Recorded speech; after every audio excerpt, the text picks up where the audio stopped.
में बैठ करके जो भी आप अच्छे बुरे कर्म करोगे वो कर्म ही आपको भोगना पड़ेगा।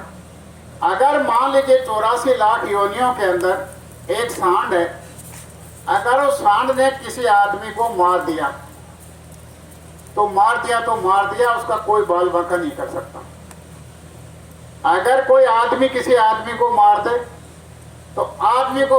तो उस पर धारा अभियोग चलेगा और उसको जेल में बंद करके और वहां सजा देंगे, बंद कर दे। तो जो कर्म बनते हैं इंसान योनि में वो इंसान पर लागू होते हैं। बाकी योनि जितने भी 84 लाख बनाई गई उनमें किए गए कर्म उन जानवरों पर, उन 84 लाख योनियों के जीवों पर वो लागू नहीं होते। इसका मतलब ये हुआ कि जितने भी 84 लाख योनियां बनाई गई उस मनुष्य योनि का मौका चूकने के बाद में उन कर्मों को उन 84 लाख योनियों में जाकर के भोगो। तो वो सारी की सारी 84 लाख योनियां कर्मों को भोगने की भोग योनि है। उन कर्मों को वहां जाकर के भोगो। अब आपके जानने में कोई बात आती है, एक कुत्ता तो वो है जो गली गली में पत्थर की खाता है, एक कुत्ता वो है जो 10, 20, 25 लाख की गाड़ी के अंदर चलता है। कुत्ता ही तो है। आजकल तो ट्रेंड हो गया घर में ला करके कुत्ते पालने का। उसको साबुन से नहलाते हैं, अच्छा खिलाते हैं, अच्छा पिलाते हैं। और एक कुत्ता वो दर दर की पत्थर की खाता है, ठोकरों खाता है। तो ये भी कर्म है। तो 84 लाख योनियां कर्म भोगने की योनियां हैं। अगर आपके अच्छे कर्म 84 लाख योनियों में है तो वहां भी आपको अच्छे कर्म भोगने को मिलेंगे। अगर आपके खोटे बुरे कर्म हैं तो वो कर्म भी आपको 84 लाख योनियों में भोगने पड़ेंगे। ऐसा तो है नहीं कि अच्छे कर्म नहीं भोगोगे बुरे कर्म भोगोगे, तो अच्छे भी भोगने पड़ेंगे बुरे भी भोगने पड़ेंगे। इसलिए 84 लाख योनियां वो बनाई गई हैं। उन 84 लाख योनियों में मनुष्य शरीर के चूकने के बाद में आपको वहां जाना पड़ेगा। कितने समय के लिए कोई पता नहीं।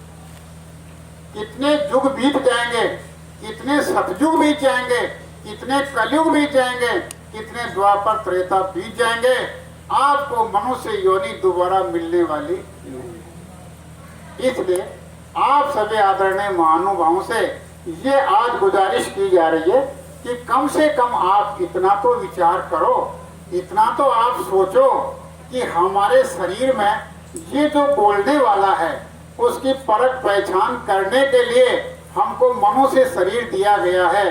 तो फिर मनुष्य शरीर में बैठ करके इसकी परख पहचान हम लोग क्यों नहीं कर सकते? भाई रे काई आवे रे काई जाई, बोले रे जाकी खबर करो।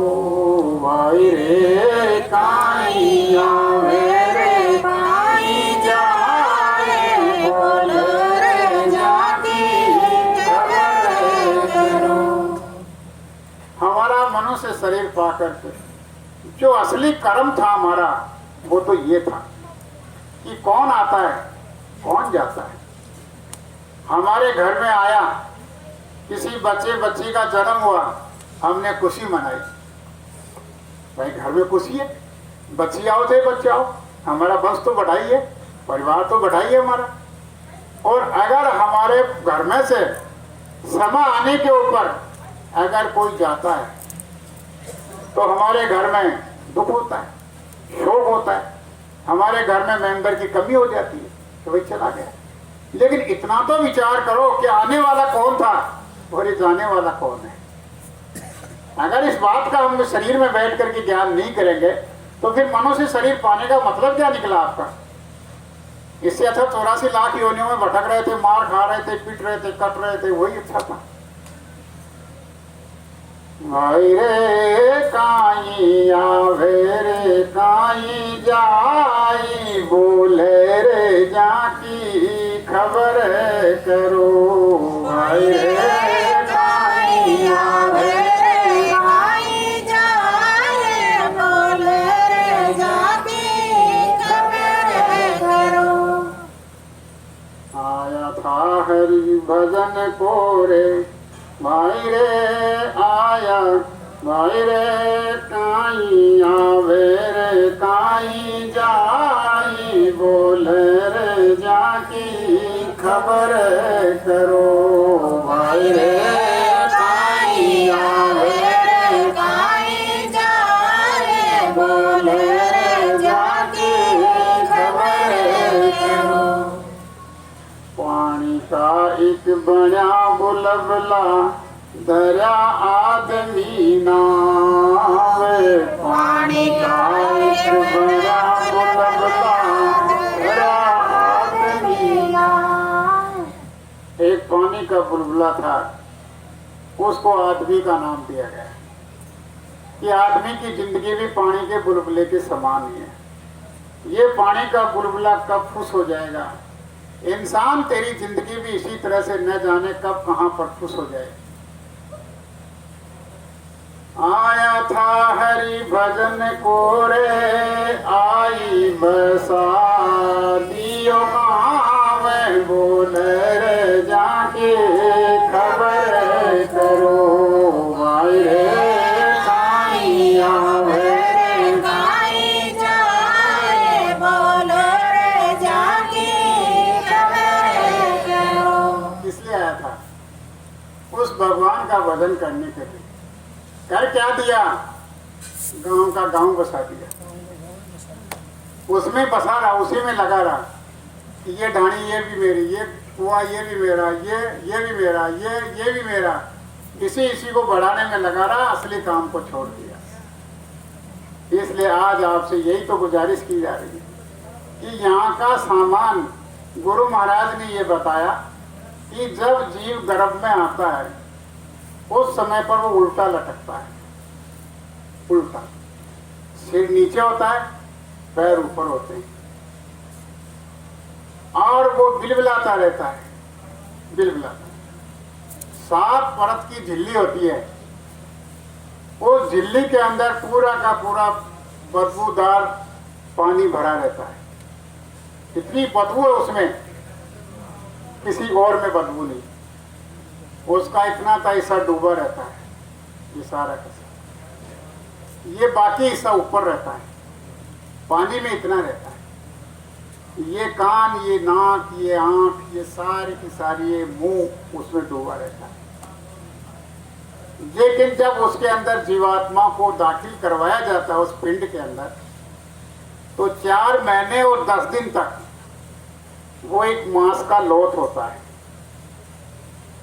उसमें कोई हरकत नहीं होती, वो एक जगह ही पड़ा रहता है। जब 4 महीने 10 दिन का समय होता है, उसके अंदर उस जीवात्मा को दाखिल किया जाता है। उस जीवात्मा की चेतन शक्ति से उसके आंख, कान, नाक, हाथ, पांव, सब शरीर के अंगों का निर्माण होता है। अब शरीर तो शरीर है, लेकिन उसके अंदर जो चेतन जीवात्मा को उसमें दाखिल किया गया, उसमें बंद किया गया, वो चेतन जीवात्मा दुखी होती है। वो चेतन जीवात्मा प्रभु से प्रार्थना करती है कि प्रभु मेरे को इसके अंदर दाखिल तो कर दिया, लेकिन मैं बहुत दुखी हूं, न प्रकाश है, न उजाला है, न अंदर बाहर से मैं कुछ कर सकती हूँ। ऐसा पैक कर दिया मुझे, इस काल कोठरी से मुझे बाहर निकालो, और कुछ ना हो, इससे बाहर निकलते के साथ में मैं ऐसे संत सतगुरु की खोज करके और तेरे यहाँ आने का काम करूंगा, तेरी भक्ति करूंगा, तेरा नाम लूंगा, तुझे याद करूंगा और तेरी भक्ति करके तेरे पास में चला आऊंगा। लेकिन जैसे ही बिलबिलाते बिलबिलाते पुकार करते करते उसकी पुकार को सुनी जाती है और अंदर से एक प्रेशर लगता है और वो शरीर धारण करके जीवात्मा इस पिंड में से पिंड लेकर के बाहर आती है, और आते के साथ में आप उसको नहलाते हो। क्यों नहलाते हो? क्या जरूरत पड़ गई? नहलाते हो।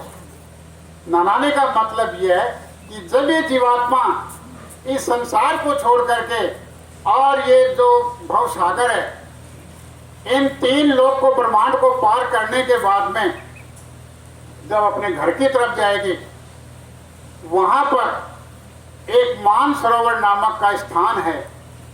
वो इतना बड़ा तालाब है, इतना बड़ा कि वहां पर इसको स्नान करवाया जाता है। वो वहां की नकल यहाँ पर जन्म के समय पर उसको अपनाया जाता है। अगर किसी को ये पूछ लिया जाए कि जन्म के समय पर क्यों नहलाते हो, न नहलाते, न नहलाएं तो काम नहीं चलेगा क्या, लेकिन इसका जवाब नहीं मिलता। वो ऐसे कहते हैं कि पहले वाले भी तो नहलाते हैं, ये गंदगी साफ हो जाए।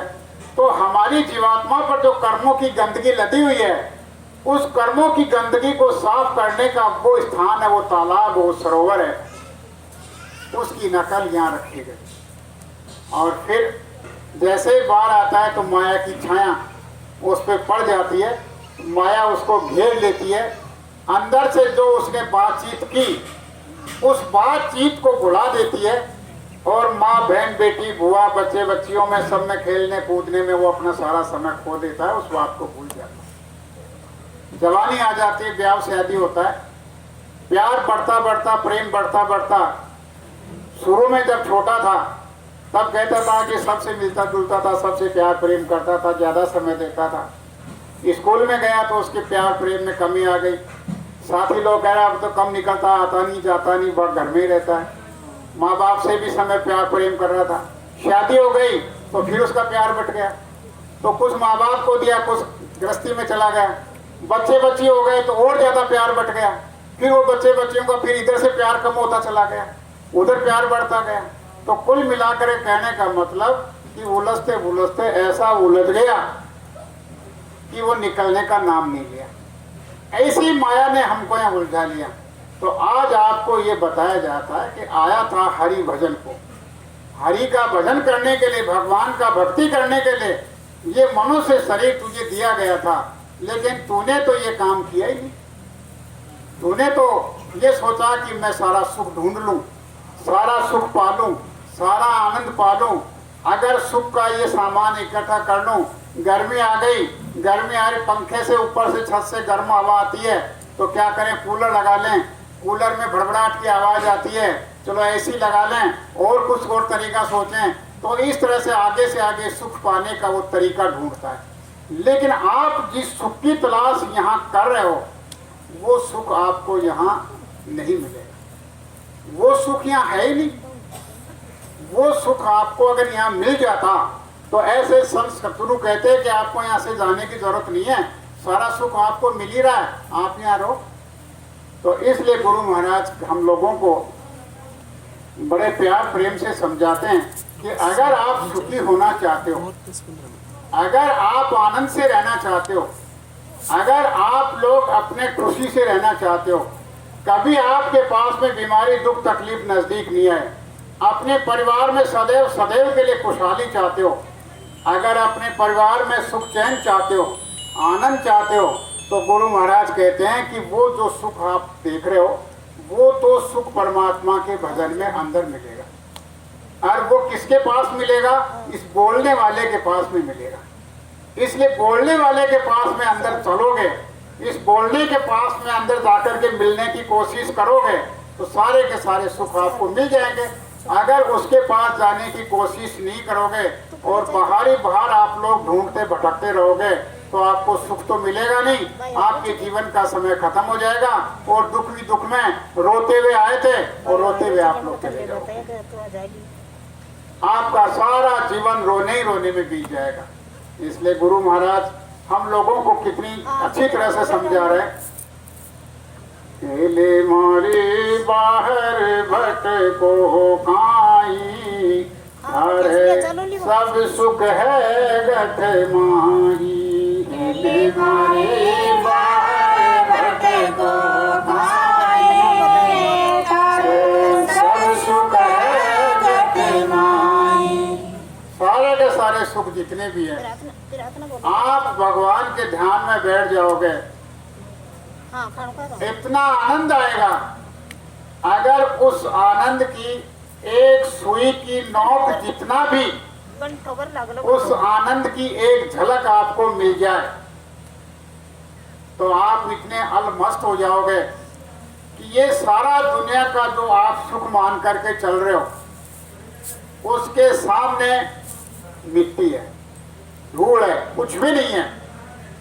आज उस आनंद को पाते हैं जो बड़े बड़े बादशाह, बड़े बड़े राजा महाराजा उस आनंद को पाने पर अपने अपने राज के ठोकर मार करके महात्माओं के चरणों में जाकर के गिर गए।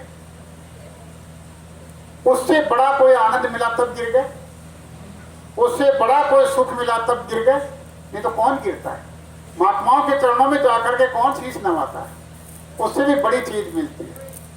तब गुरु महाराज ने हमको बताया कि इसलिए आप सब लोग इसके अंदर जो बैठा हुआ है इसके बारे में जब विचार करोगे तब आपको पता चलेगा। पहले मारे घट में ज्ञान विचार हो, यो कौन है बोलन हारो। हमारे घट में ज्ञान विचारो, यो कौन है बोलन हारो।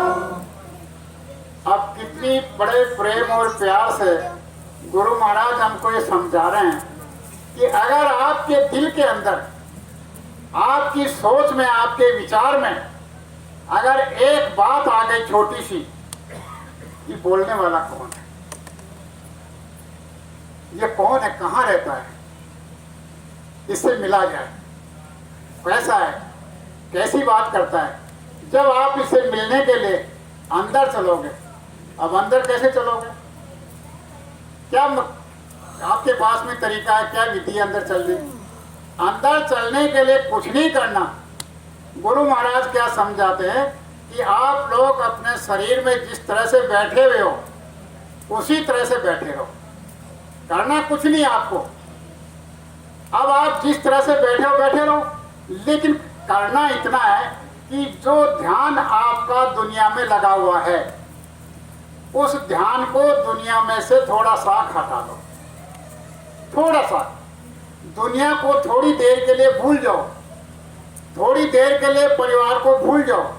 भाई परिवार तो आपका आपके पास में है, कोई जा थोड़ी रहा है कहीं, लेकिन 2 मिनट के लिए, 5 मिनट के लिए, 1 मिनट के लिए उस परिवार को भूल जाओ और भूल करके और एक तरफ आ जाओ, एक तरफ आ करके और उस परमात्मा को याद कर लो।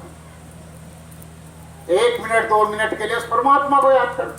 जब आप लोग मन चित्त बुद्धि से एकाग्र होकर के और उस परमात्मा को याद करेंगे, इतनी सी देर में आपका काम हो जाएगा। इसमें कोई महीने 2 महीने 10 महीने जुग जुगांतर की जरूरत नहीं है।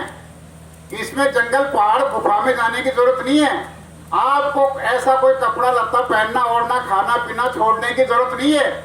आपकी जो इच्छा हो जो खाओ, जो इच्छा है जो पहनो, जैसा मकान बना करके रहना चाहो रहो, कौन मना करता है?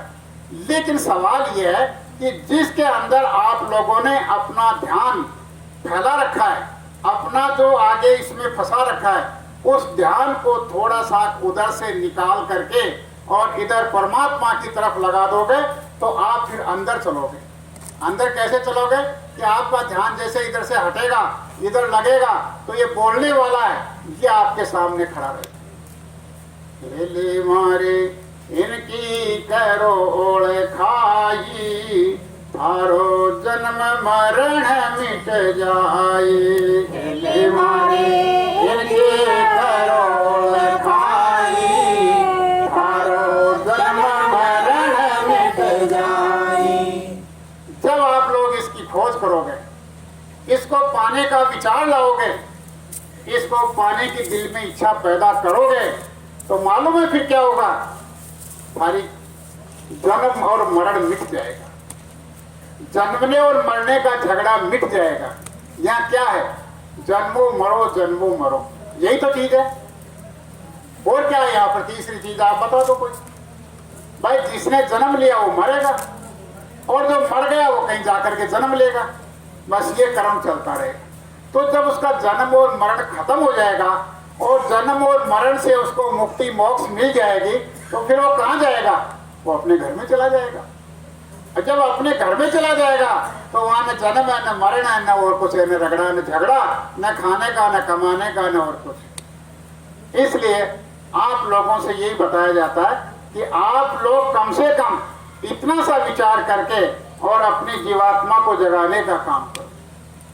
हेली मारी इंगड़ाए पिंगड़ा नारी, वहाँ सुख मन से जय समारी। हेली मारी इंगड़ाए पिंगड़ा नारी, वहाँ सुख मन से जय समारी। जब वहाँ चलोगे तो ये जो इंगड़ा और पिंगड़ा दो तरह की है, वो दोनों एक जगह हो जाएंगे। तो दोनों के एक जगह होने से तीसरी धारा उसमें से निकलेगी, सुखमना। और सुखमना जाकर के वहां आपकी ऐसी सहज बिछाएगी, उस सहज के ऊपर वहां ले जा करके आपको बिठाएंगे, लिटाएंगे। वहां सेवा करने वाले कितने सारे हैं, वो आपकी सब सेवा चाकरी में लग जाएंगे। कितना वो आपका आदर मान करेंगे, कितना आपका वो सम्मान करेंगे, कितना स्वागत करेंगे, कितनी आपकी आवभगत करेंगे, कितना तरह तरह के व्यंजन आपको खाने के लिए परोसेंगे कि ये खाओ, ये खाओ, ये देखो, ये देखो, ये ऐसा है, वैसा है। सब जगह आपको घुमाएंगे, आपको खिलाएंगे। बेली मारे बेले पुरुष से प्यारी, वहाँ कौन पुरुष कौन नारी। बेली मारे बेले पुरुष से प्यारी,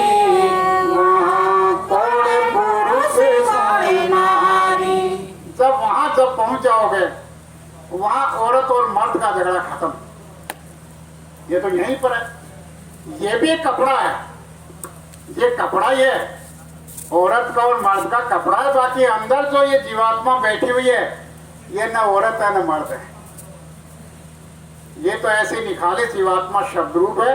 इसका दर्शन इतना, इसकी सुंदरता, इसका ताकत, इसकी पावर इतनी है कि कोई कह नहीं सकता। बाकी ये इसके अंदर जो खोड़ है, ये खोड़ ही औरत मर्द का है। और उस स्थान पे जब पहुंच जाएगी तो ये खोड़ भी इसका खत्म हो जाएगा, उतर जाएगा। अब इस पे न औरत का खोड़ रहेगा न मर्द का खोड़ रहेगा। तो आज आपको ये बताया जा रहा है, इसलिए वहां जाने के ऊपर ही औरत और मर्द का खोड़ खत्म होगा। और अगर वहां नहीं जाएगी तो औरत औरत ही बनती रहेगी, आदमी आदमी ही बनता रहेगा, हमेशा हमेशा के लिए। कोई ये सोचे कि ये औरत की जून छूट जाएगी, अगले जून में आदमी बन जाए, नहीं। अगले जून में भी चाहे वो गाय बने, चाहे बकरी बने, चाहे भेड़ बने, चाहे कुत्ती बने, चाहे सुरडी बने, चाहे कुछ भी बने, वो औरत के रूप में ही रहेगी, आदमी आदमी के रूप में रहेगा। तो इसलिए आज सब लोगों से ये कहा जा रहा है कि आप अपने घर में चलो। अपने घर में चलने की तैयारी करोगे तो ये जीवन आपका सफल हो जाएगा। और अपने घर में चलने की तैयारी नहीं करोगे, ये जीवन आपका व्यर्थ चला जाएगा। 84 लाख योनियां जो मिली हैं उनमें आप लोग भटकते और चलते रहो। चलो उस देश में ये हेली हुए काल की ताल, चलो उस देश में ये हेली हुए काल की ताल। आप उस देश में चलो जहाँ काल की कोई दखल नहीं है। काल तो यही दखल करेगा, आपको मारेगा, पीटेगा, सताएगा, रुलाएगा, तड़पाएगा, काटेगा, कुछ करेगा। लेकिन वहां जाओगे वहां कुछ नहीं करेगा, वो तो यहीं रह गया, वहां काल जाता ही नहीं है। वहां तो सतगुरु दाता दयाल, जब जीवात्मा अपने बाप के पास में, अपने पिता के पास में, अपने स्वामी के पास में, अपने मालिक के पास में वो जीवात्मा जब वहां पहुंच जाएगी तो अपने पिता की गोद में जाकर के जब जीवात्मा बैठ जाएगी तो उसको मारने पीटने वाला, सताने वाला है कौन? एक बाहर से बच्चा आकर के और अपने बाप की गोदी में बैठ जाएगा और वो कहेगा कोई ओळमा देने के लिए भी आए तो वो बाप की गोदी में बैठ करके बादशाह बन जाएगा कि मुझे कौन कहने वाला है, मैं तो मेरे बाप की गोदी में बैठा हूं। इसलिए जब असली बाप के पास में जीवात्मा को पहुंचा दोगे तब इसको कोई डर भय नहीं होगा, कोई कुछ नहीं कर सकता इसको। निर्गुण तेरी सांकड़ी चढ़ो न उतरो जाए, निर्गुण तेरी सांकड़ी चढ़ो न उतरो जाए। गुरु महाराज कितने बड़े प्रेम और प्यार से हम लोगों को समझाते हैं कि ये जो रास्ता है वो इतना महीन बारीक और इतना कठिन है कि उसके ऊपर आप चल नहीं सकते, जा नहीं सकते। अगर आप लोगों ने किसी कहने से, किसी के बातों में आकर के चढ़ गए तो फिर उतरना मुश्किल हो जाएगा। फंस गए तो फंस गए, फिर वहीं पर आपके प्राण खत्म हो जाएंगे। इसलिए सतगुरु के सहारे से अगर जाओगे तो वो आपको जाएंगे और निर्गुण जो भगवान ईश्वर बैठे हुए हैं उनके पास में ले जाकर इनका दर्शन दीदार करा देंगे आपको।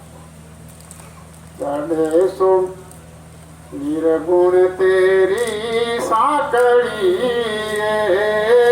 ली, चढ़ो न उतरो जाए निर्गुण तेरी साकड़ी ली, चढ़ो न उतरो जाए। चढ़ूं तो मेवा साकड़ों ली, पढ़ियो तो चलने चल हो जाए। चढ़ूं तो मेवा साकड़ों ली, जन्म सफल हो जाए। चलो उस देश में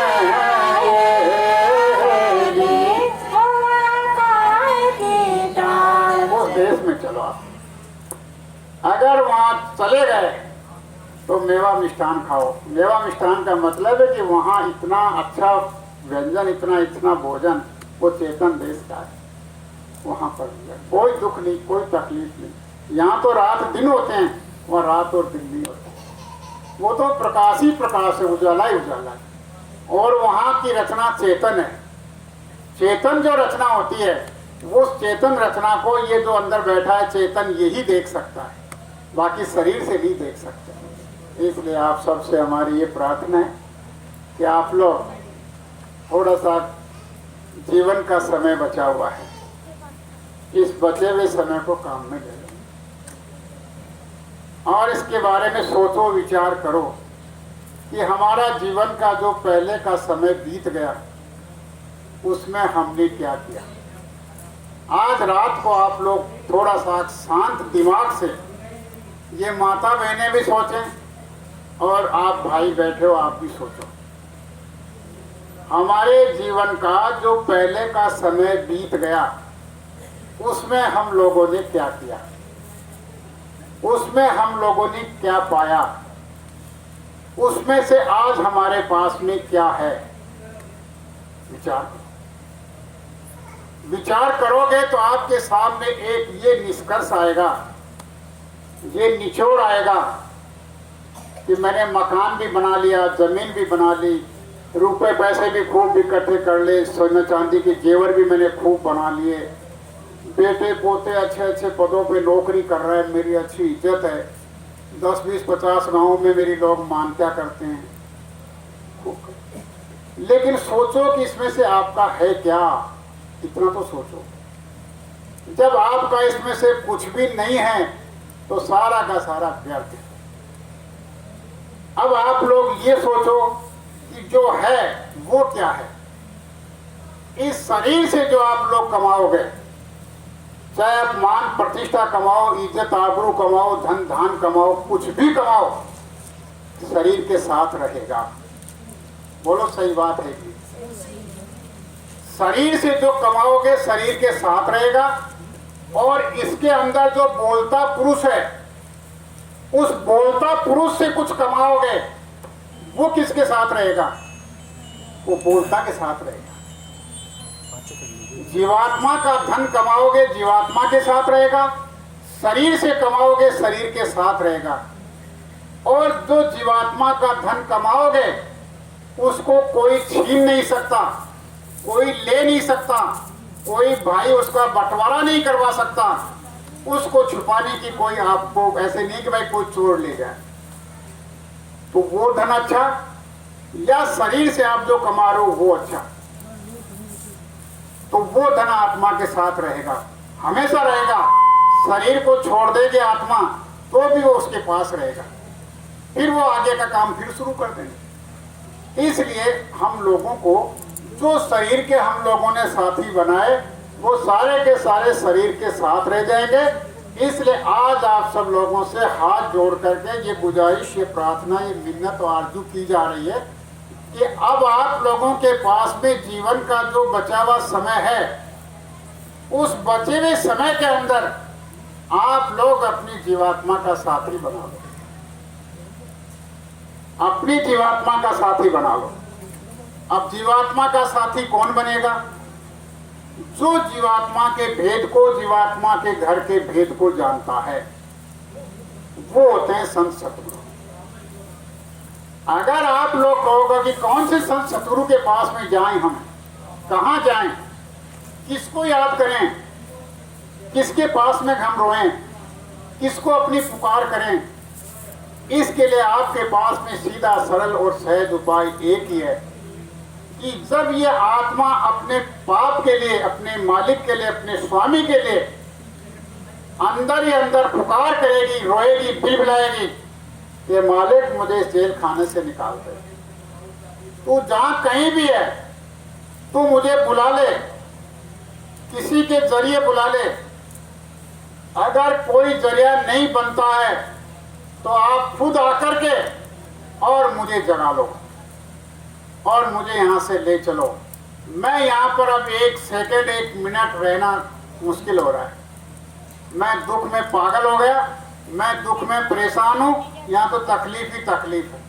जब आप अपनी अंतर आत्मा से इस तरह की पुकार करोगे तो जो ऊपर बैठा हुआ है वो आपकी पुकार को सुनेगा और आपकी पुकार को सुन करके आपको उस परमात्मा के पास में पहुंचने का कोई ना कोई जरिया, माध्यम, आधार, विधि, तरीका आपके सामने वो बता देगा। जब आपको मिल जाए आधार मिलने के बाद में गुरु महाराज समझाते हैं कि कोई गृहस्थी को छोड़ना नहीं है, कोई गृहस्थी से बाहर नहीं जाना है, कोई बाल बच्चों को छोड़ना नहीं है।